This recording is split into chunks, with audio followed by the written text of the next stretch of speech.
কাজীবাকাই ৫ নং ওয়ার্ড এবং গোপালপুর ইউনিয়নের বিএনপির অঙ্গ সংগঠনের নেতাকর্মীরা বিভিন্ন জাঁকে জাঁকে মিছিল নিয়ে আসেন চৌরাস্তার উদ্দেশ্যে।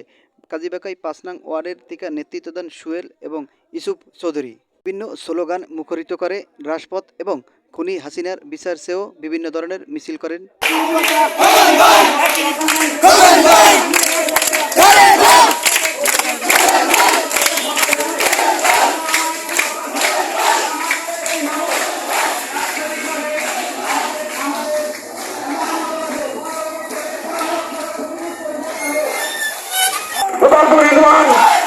বয়তিবাড়ি হয়ে চৌরাস্তার উদ্দেশ্যে আসলে বর্তমানে প্যান্ডেলের ভিতরে তারা প্রবেশ করে এবং তাদের স্বাগত আমন্ত্রণ জানায় নেতাকর্মীরা।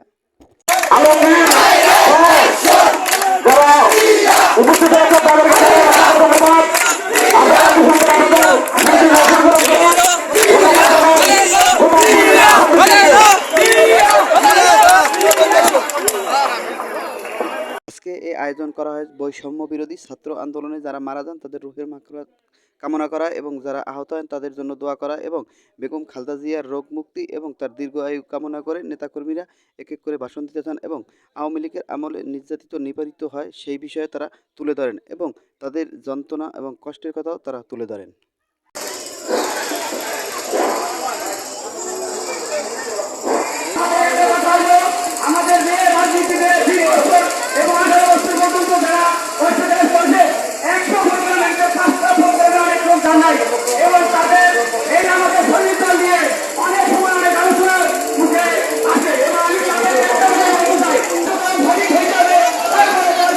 এই দোয়া মাহফিলে উপস্থিত ছিলেন মাদারীপুর, কালকিনি ও ডাসার উপজেলার নেতাকর্মীরা এবং বিএনপির অঙ্গ সংগঠনের বিভিন্ন স্তরের মানুষ উপস্থিত ছিলেন এবং তারা তাদের বিগত দিনে আওয়ামী লীগের আমলে যে সমস্ত মানুষ গুম এবং খুন হয়েছেন এবং তাদের করুণ কাহিনীও তুলে ধরেন এবং বলেন হাসিনার আমলে কেউ বাড়িতে ঘুমাইতে পারেন নাই, কেউ কোনো জায়গায় থাকতে পারে নাই এবং সেই বিষয়েও তারা তুলে ধরেন।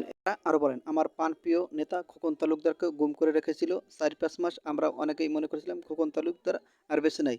যাই হোক, আল্লাহর রহমতে কাকতালীয়ভাবে তিনিও আমাদের মাঝে ফিরে এসেছেন এবং কতটা নিষ্ঠুরভাবে তাকে জুলুম করা হয়েছে। তারা আরও বলেন, কোনো অনুপ্রবেশকারী আইসা যেন বিশৃঙ্খলা না ঘটাতে পারে সেই বিষয়েও বিভিন্ন হুঁশিয়ারি দেন তারা।